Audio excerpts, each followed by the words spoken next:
Hi everyone. So tonight I figured that the topic would be something different. I've seen a lot of inspirational women on here that have went through the loss of a child who have spoken up about it. I'm trying to break that trend of it being taboo or something we don't discuss. And their beauty and their light just shines so brightly. And I can relate to them on a personal level in more than one way. This is because I've also went through the loss of children. And I know that pain is very hard and everything, and how surreal that it could feel and everything, or feel like a nightmare that you're never going to wake up from. Not just that, but I kind of, when I was going through the loss of my child back in 2011, I thought that I had been the only one that was also dealing with the loss of a child, that I was the only, that there was nobody else out there like me who was dealing with the pain that I had started dealing with.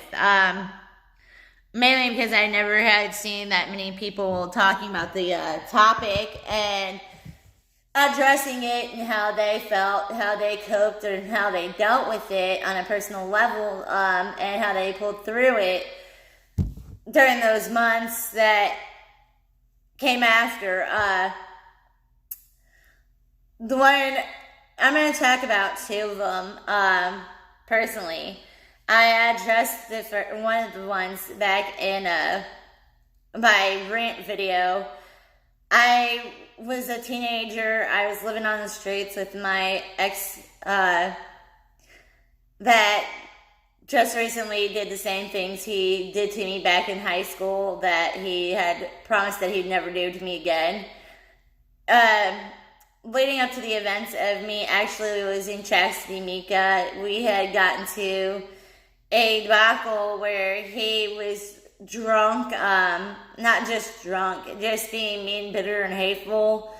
He had started letting other people get into his head and fill his head with doubts and disbeliefs and lie to him and make me out to be this bad person who didn't have his best interests at heart or didn't love him, even though I was sacrificing quite a bit for him, including the roof over my head, not just the roof over my head, but, food and my health and taking care of my body and the child that I was carrying properly, to show him that he had somebody who was willing to stick by his side no matter what the cost. And I made a huge mistake in that. Looking back, I should have just walked away from the situation, even though at that point in time I did love him and care about him deeply. Just the hell that he put me through, both emotionally and physically and everything like that, was just never really truly worth it, and will never truly be worth it in the end, because I can't qualify him completely as a man, because he's not a man. Even though he's 33 years old, he will never be a man. He's still a little boy. He's still out running after these hoes and these fantasies and dreams that he has, that everything should be handed to him on a golden platter right then and there. He don't want to wait for God's will or, for when the timing's right or anything like that. He just wants to take what he wants to take, and is a very, very selfish individual. And I think he got that selfishness and that hatred and that bitterness and evilness from his mother. I can not say he got it from his father, because his father was really never really a part of his life. He left when he was a baby. But he would start rubbing pictures of other females in my face, just comparing me to them and belittling me and dogging me, and I had ripped the pictures out of his hands and ripped them up and told him not to compare them to me, because not a single one of those females were standing by his side through everything that he was going through, despite, the fact that he was disappearing and just being rude in general to them, to me and stuff. And that for him to compare me to them when not a single one of them would actually give up half the stuff that they had for him was just horrible and wrong. He pushed me into the concrete wall in the area where we were staying. We were staying out on the streets at the time, on a couch, and he pushed me into concrete. And at that time, I was 6 months pregnant with my daughter, Chastity Mika, and I could feel the sharp pain automatically hit me, and I instantly knew that my daughter wasn't going to make it, that I was losing her, and I never really actually got to go seek that medical help that I had needed to actually, make sure that I was fine. I ended up losing her on the streets by myself. Even though he was there by my side, I kind of no longer felt like that full connection. Even though I still cared for him, I couldn't stand to be touched by him. I couldn't stand to look at him because he had hurt me so bad that it was bad. And for the longest time, I had blamed myself for what he had done to me. And when I look back now, I realize that it wasn't my fault that I lost my daughter. It wasn't my fault that he did what he did to me. It was his fault. He knew better, but yet he still did it anyway. And he didn't really truly feel any remorse for it. Otherwise, he wouldn't have used her in his lies to me from the time we got back together in 2016 until January 19th of 2019 to cover up that he had been cheating on me. And with my child that I lost back in 2011, it was due to the topic. I kind of had a feeling and a hunch that I was pregnant because I had started taking ovulation tests shortly after me and my second ex-husband got married, and it had been a couple weeks since I had ovulated, and I kept getting back, that I was ovulating. I had bought the little smiley face ones that you can buy that are expensive, and at the high peak, it has the little 2 lines on both sides of the smiley face, or 3 lines. I can't remember exactly which one. And I kept getting back, smiley face after smiley face after smiley face. And I started getting really frustrated because I couldn't understand why I kept getting back positive ovulation kits telling me that I was ovulating, but yet when I was taking a pregnancy test, it told me that I wasn't pregnant. I turned around and started having this really bad pain in my lower abdomen and went to the emergency room. I had already started showing signs and symptoms of being pregnant. I couldn't stand cigarette smoke. I couldn't smoke anymore because if I took a little puff, I would throw up. I was really exhausted. I couldn't drink Gatorade like I used to. Just certain ones would just make me throw up. Certain foods or smells would make me sick and make me really agitated. And I was always crying over just the little smallest things. And went into the hospital to get looked at because the pain I was having, because I have a history of ovarian cyst. And if you look it up, basically an ovarian cyst is an egg that never really shed the lining like it was supposed to before ovulation. So it turns into a cyst on either ovary, depending on which ovary didn't shed the lining which ovary the egg was in that didn't shed the lining properly. I thought that I was having one of them burst, or, having problems with another one coming in. And they kept telling me that it wasn't that I was just severely constipated, and sending me home with castor oil or laxatives. And I wasn't taking them. Well, I kept telling them that you need to do the blood work, because in my family, the HCG levels, when one of my family members in my biological side is pregnant, runs extremely, extremely low. And that we have no complete clear understanding why that is until the 5 or 6 month mark. It runs extremely low, and about 5 to 6 months it rockets upward. And I told him, I was like, can you please just do a blood test? They kept telling me that the pregnancy tests that they provided were as accurate as the blood test, and that I didn't know what I was talking about, nor did I have knowledge on it. This went on until July 24th of 2011, and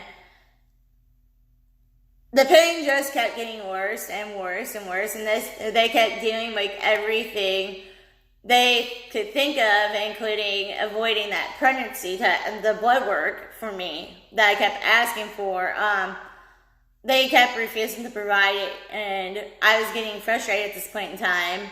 I had already started swelling and looked like I was about 2-3 months pregnant, and kept asking them if they could provide that for me, and they kept telling me that the regular pregnancy test kept saying that I was impregnant, and that I didn't know what I was talking about, and da-da-da-da. Well, turned around, and they did CAT scans on me, and CT scans on me, and x-rays, and even at one point in time, they rolled me over and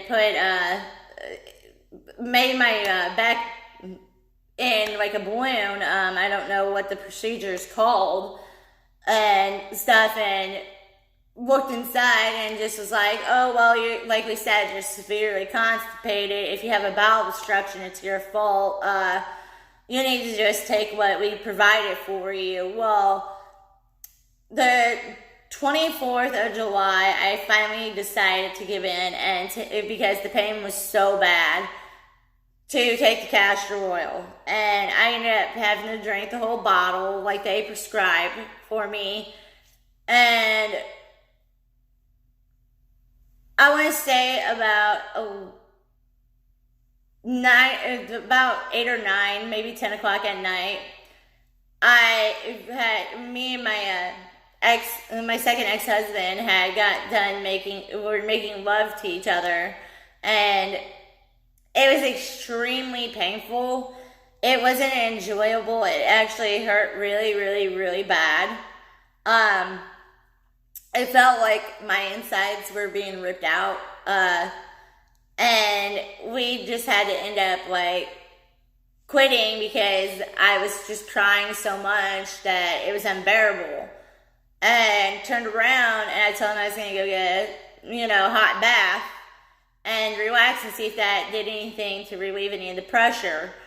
Well, went and ran the hot water and got into the tub, and right as soon as the hot water had hit my stomach, the pain became 10 times more excruciating, to the point where I felt like I was gonna die. I could barely move. I could hardly breathe. I had to literally pull myself out of the bathtub and drag myself on my hands and knees to the bedroom and wake him up. And I couldn't move off the floor. That's how bad the pain was. He had to literally pick me up and put me on the bed and get me dressed, and I was just laying there just crying. Every movement he had made with putting my clothes on, I'd screech in pain. Um, we got to the hospital and we waited for a little bit in the waiting room and went back, and I told I kept asking them, please do a blood pregnancy test, please do a blood pregnancy test. There's something severely wrong. Please, I'm begging you. And they kept telling me no, and I said, well, either you can give me the blood pregnancy test, or I can go to a different hospital, get a second opinion, and if I find out that I'm pregnant and there's something severely wrong, I'll have a multi-million-dollar lawsuit on you. At that point in the time, that doctor that I had got snippy with me and told me that there was no need for me to be rude or snippy, and I told him that if he kept it up, that I was going to get my lawyer involved. Mind you, at that point in time, I didn't have a lawyer, but it was just to that point where what I was feeling was so bad that I was trying for my, trying to save my own self. Finally, they gave me the blood pregnancy test, and they came back and they told me that I was pregnant and that they were going to send me down for a ultrasound to figure out what was going on and what was wrong. I remember going down to the ultrasound room. My second ex-husband had stepped out to the car to smoke a cigarette. I told him what was going on. I told him that I was pregnant and they were getting ready to roll me down to the ultrasound room to figure out what was happening. And at this point in time, I was ecstatic. I was happy and over the moon, and I had already started planning the nursery and how I wanted it to be and where I want the baby bed to be and what I wanted, in the room, and everything that I could think of that was gender neutral for both boy and girl to have, so we wouldn't be just buying like boy clothes or girl clothes and not really knowing what the baby was gonna be. And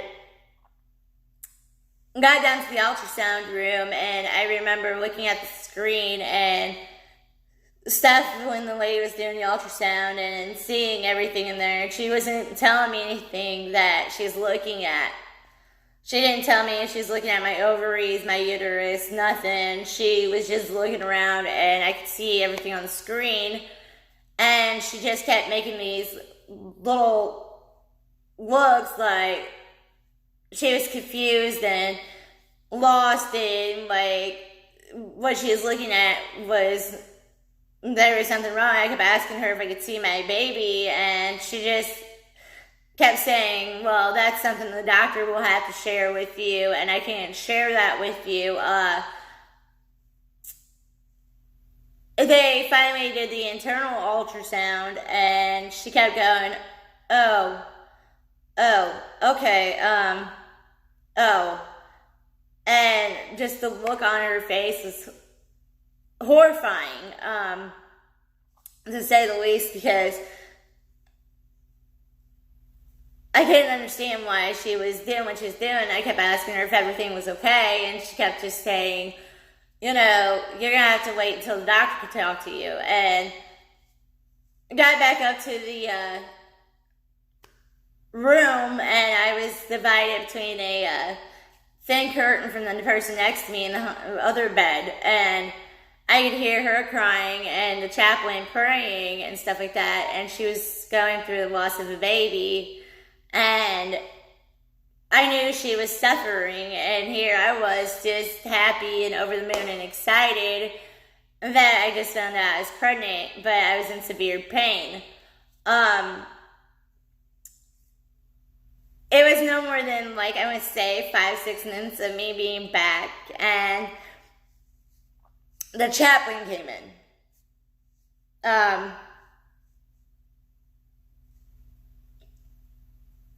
And I'm sorry if I cry. Like I said, it is emotional. The chaplain came in, and he asked me if I wanted to bow my head and pray. I didn't know what was going on. I had no understanding of what was going on, why there was a chaplain standing there asking me if I wanted to pray, considering that the doctor hadn't even been in yet. And he asked me if I knew what was going on, and I told him no, and he goes, I should wait. He goes, the doctor hasn't been in with you yet. And I said, no. Well, I want to say no more than 2 to 3 minutes after the chaplain walked in, the doctor walked in, and he said, you are in fact pregnant, like we have determined. He goes, the thing is, your pregnancy isn't in the uterus, it's in your right fallopian tube, and your right fallopian tube is busted and you're in premature labor. We need to rush you to an emergency surgery. He then proceeded to ask me if I wanted to know what my child's gender was, if I wanted to have its ashes or cremated to take home with me. And I basically told him no. I couldn't think straight. I was just watching my whole world, everything just shatter around me. And at that point in time, my second ex-husband came in and found out what was going on with me. We we prayed with the chaplain. The chaplain prayed over me. And they rushed me off to emergency surgery. And I remember them telling me to count. It was just a blur. I remember them telling me to count down from 10 before they put me out, and telling me that when I felt like a cloud, to let them know, and they were just going to give me the rest of the drugs to put me out. And then they told me when it came to, I would be in the recovery room. And they would have been done.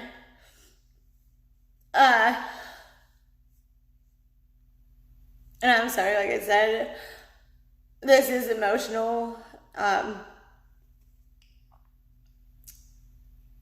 remember going to that emergency surgery and just praying so hard to God that by some miracle they were wrong, that my child would make it. I remember promising that if that was the case, that they weren't wrong, that I would go into the medical field and try to make a difference, which I actually am currently in college. I already got my associates in medical management and science, and I'm working on my next degree of medical management is science. Trying to keep that promise to my angel in heaven that I lost back then, to try to make a difference within the medical field where doctors listen to the patients and don't treat them like they're just a number or an income, and like they don't know what they're talking about when it comes to their body. I came to in the waiting room a couple times, the recovery room a couple times before they put me into my actual room for me to actually heal.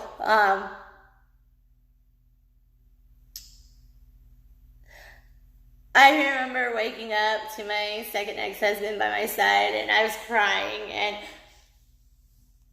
couldn't stop crying because I was just hurting so bad, knowing that not that long before I woke up, I had a baby in there, and now that baby was gone. And he told me basically to suck it up. It was a stupid lump of cells. He didn't know why I was crying over something that was just as stupid as me. And it hurt because I couldn't understand why he would be so mean to his own flesh and blood and the person he claimed to love that was sitting there suffering and felt like they were living in a nightmare like he did, and turned around and I yelled and screamed at him and told him to just leave. And shortly after that, they had started telling me to get up and like start walking around, and it was just so painful. It felt like all my insides were just literally like ripped out and then just like shoved back inside of me, and not even like in order. And I couldn't like stand straight. I was just like hunching, and I wanted a cigarette so bad because I was so stressed and so upset that I ended up going outside and having like a couple puffs off a cigarette, and just like ended up just throwing up all over the place. I went back up, and it wasn't that long before they sent me home, and they told me that I wasn't supposed to be like lifting or anything like that. And we had to go back to his hometown, so he had visitation with his kids before he had flew out for deployment. Well, we got back there, and I was lifting up his kids and carrying them around, and not just carrying them around, but, constantly doing stuff for him. And I wasn't even fully healed. I still had like stitches inside of me and the big huge band-aid over it, and just like I had to keep replacing the band-aid because I was so scared that if I didn't, that I was gonna literally tear all my stitches out, because I wasn't lifting just one child, I was lifting two and carrying them upstairs, and carrying them back downstairs, and just constantly doing that while I was in pain. And if I started crying, he would just tell me to suck it up and get over it. And it just was really agitating, because it's like, you don't understand what I'm going through or how badly I'm hurting. And he just would snip off on me and just tell me, it wasn't that bad, or I was making a bigger deal out of it than what it was, and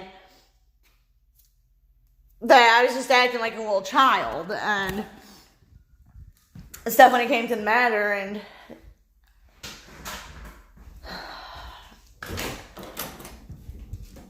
I kept getting madder and madder with him, and then he deployed over seas, and during that time I was still healing and still grieving, because I wasn't, he wasn't necessarily giving me the proper time that I needed to heal. And I had part of the nursery set up prior to finding out I was pregnant. We had a baby bed and stuff like that, and I ended up going in because I was so frustrated and tearing it down, and I laid there on the floor just curled up in a ball crying and just screaming, wondering what I did wrong and where I had went wrong. That caused me to lose my child, and felt like I was the blame for it happening. And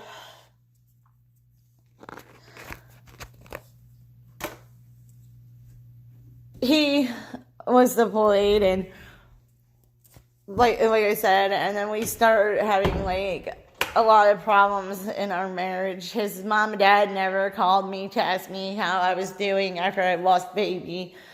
They had just started calling me and yelling and screaming at me because of stuff that I wasn't responsible for or that I had no control over. And he kept accusing me of cheating and being these females that he was finding on like Craigslist and stuff like that. And it just got so bad that like I was suffering the loss of the baby by myself. I didn't have no family nor friends around the area that, I could talk to on the matter or hang out with or, anything. And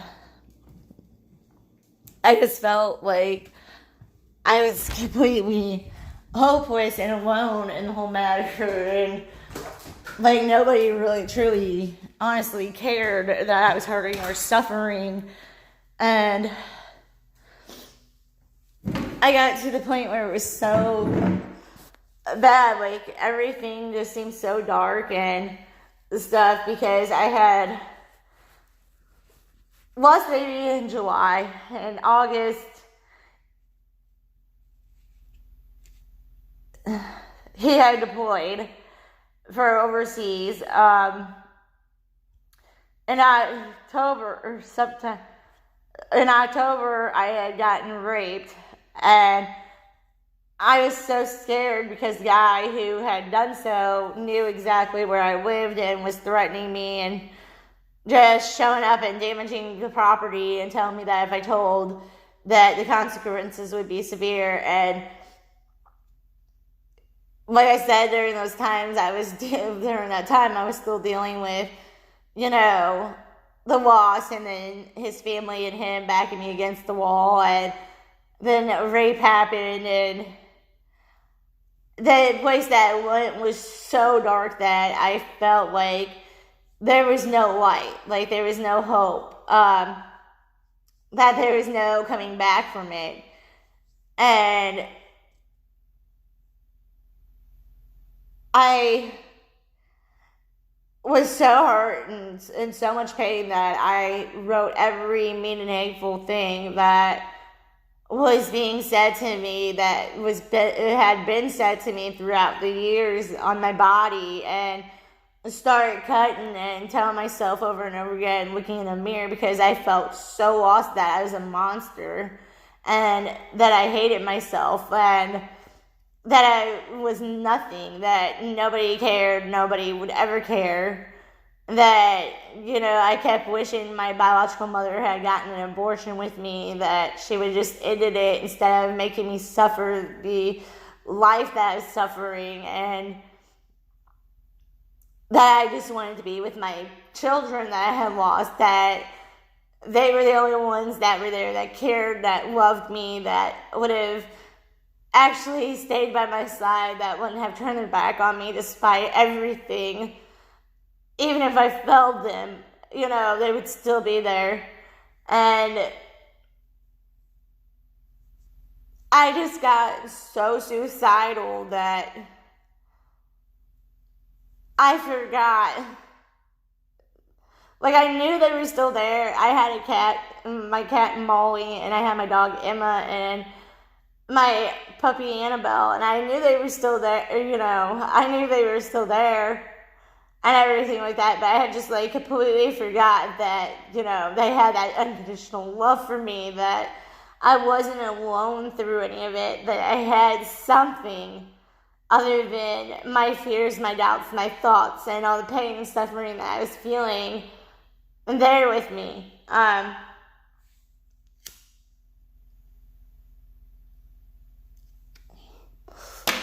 And that truly needed me, and that without me they wouldn't have anything there. And if I had ended my life at that point in time, that nobody would have been there to take care of them or knew that they were in that house. And I got to the point where I was about ready to hang myself and just end it all. And I remember looking down and seeing my animal sitting there looking back at me. Like,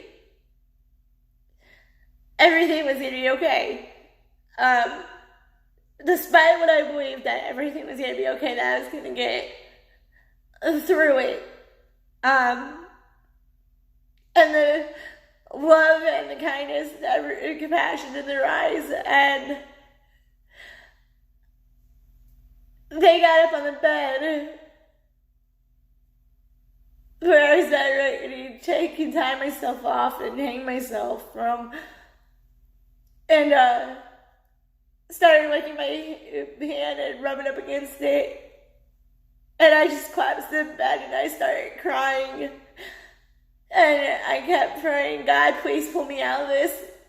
Just pull me out of this dark hole. Just pull me away from where I feel like I'm being backed into a wall. Make me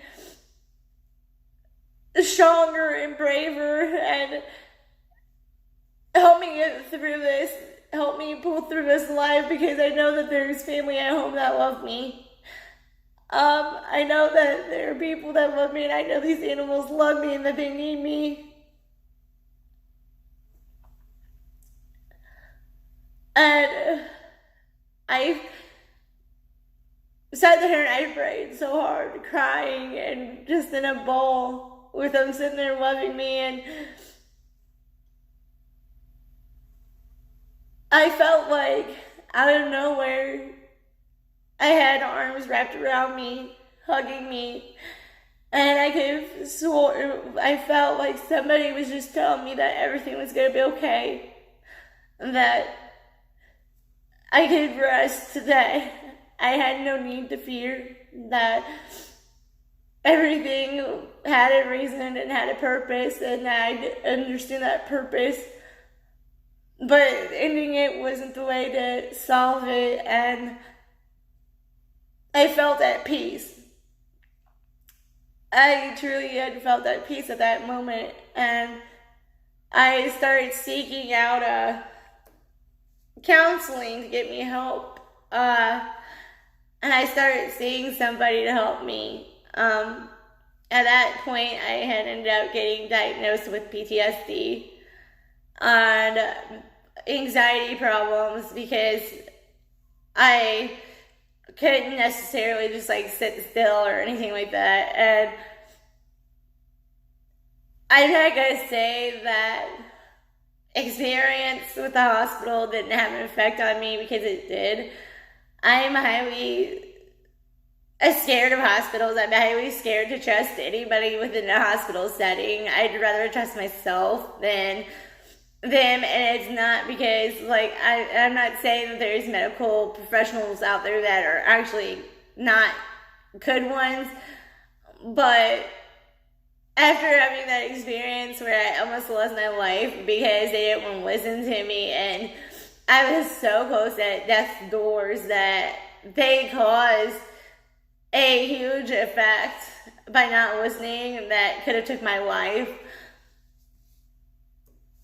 I stopped, caring, about hospitals, because I'm so scared that I would go through that exact same experience again, and that maybe the next time I might not make it out of it, because they don't,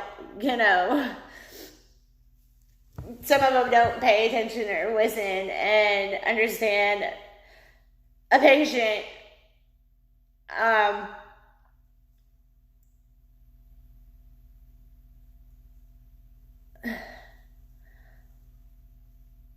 I'm telling you that if you're in that position, if you're in that place where you're going through the loss of a child, the grieving process isn't easy. It's never easy. I know a lot of people tell you that it's easy, that, it will take a little bit of time, and that's the thing. They don't understand that that time never really fully heals that void. That it never really makes it go away. It might scar over with patch itself up and scar over and everything like that, but it still bleeds.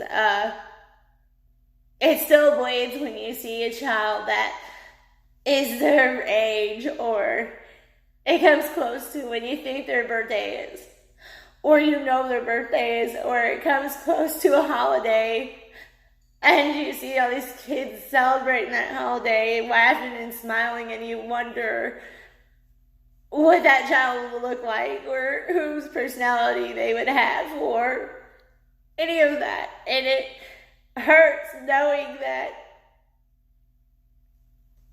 somewhere along the line that life got nipped so short in the bud.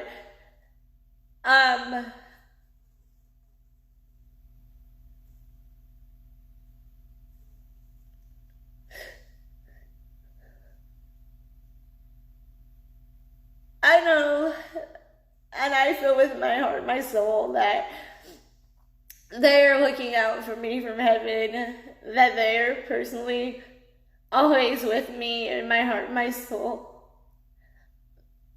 And I will always carry him with me in my heart, my soul. And I'm saying that, if you get to that point where it's so bad, like I did, reach out for help. Reach out for help. Look for people who understand. There are a lot of wonderful people out there who have experienced the same thing. I joined, I'm a mother to an angel groups, groups for grieving parents, all those, and they've been really supportive and understanding the whole process. I wasn't the only one around the time that I lost my child that lost a child. It came in the strike of 4. My cousin lost hers. She was actually growing into her uterine lining, so they had to remove her whole entire uterus.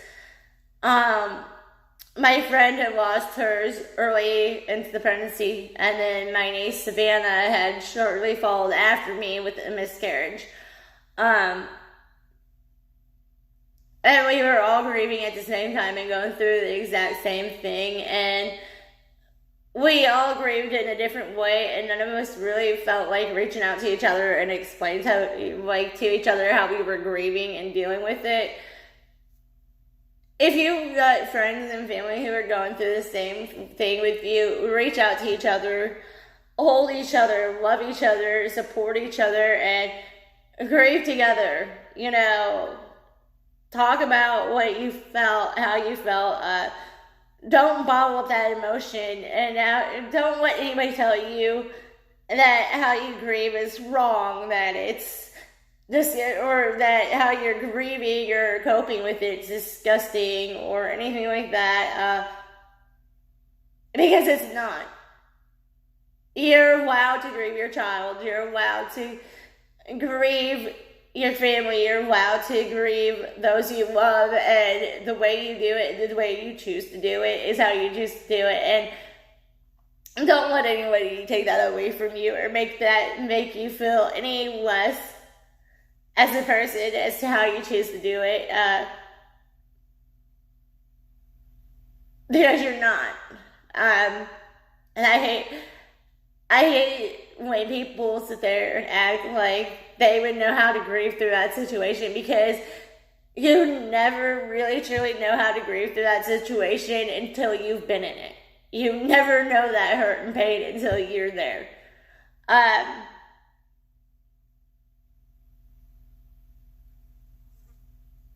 Because that pain, I don't care if it's early in the pregnancy, I don't care if it's later in the pregnancy, that pain is an enormous amount of pain.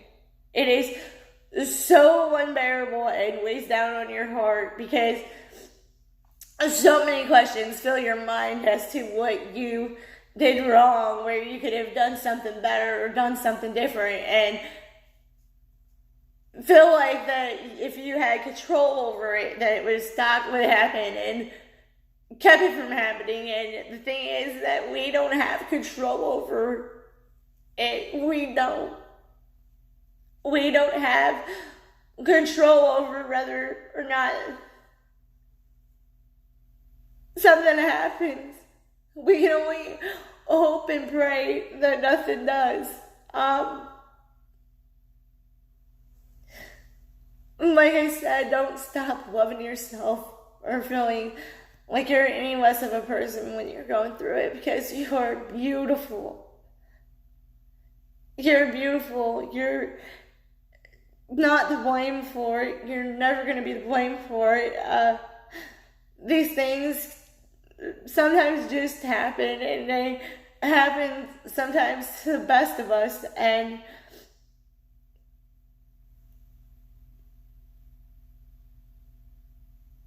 reach out and let somebody help you if you feel like that place is just becoming too dark.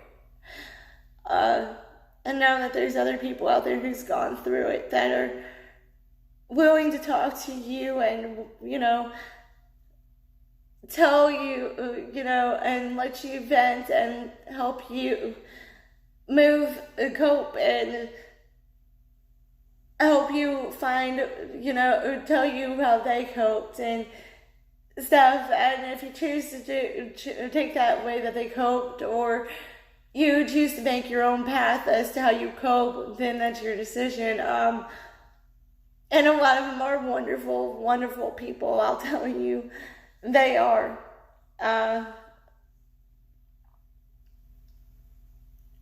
And just know that no matter what, if you're grieving and stuff like that, and you're going through an infant loss, you are truly not alone. You are not. I am 1 in 4. And I know there is plenty of other people out there who are 1 in 4. And we are very strong. And despite the heartache and pain, we still wake up every morning. We get through it and we move on and we live another day. Because each day and each step we take and each breath we make and take on this earth brings us one step closer to that beautiful destination, to where we can see them and hold them and the next. And they haven't stopped loving us or watching over us, and they will always be there for us. They are truly, truly the best of some of the best angels, because their lives to God were so much more, worth so much more there, that He called them home early, even though it hurt us. So I want to say that in ending this, I hope that you guys all truly have an amazingly blessed and beautiful night or day, depending on what it is. And that you always fix your crown, whether you be a king or a queen, and you carry your head high.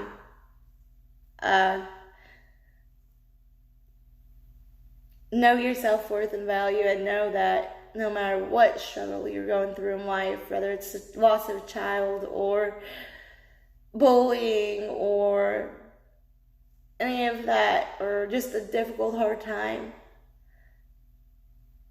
that there's people out there who are willing to listen if you reach out and try. Have a nice night.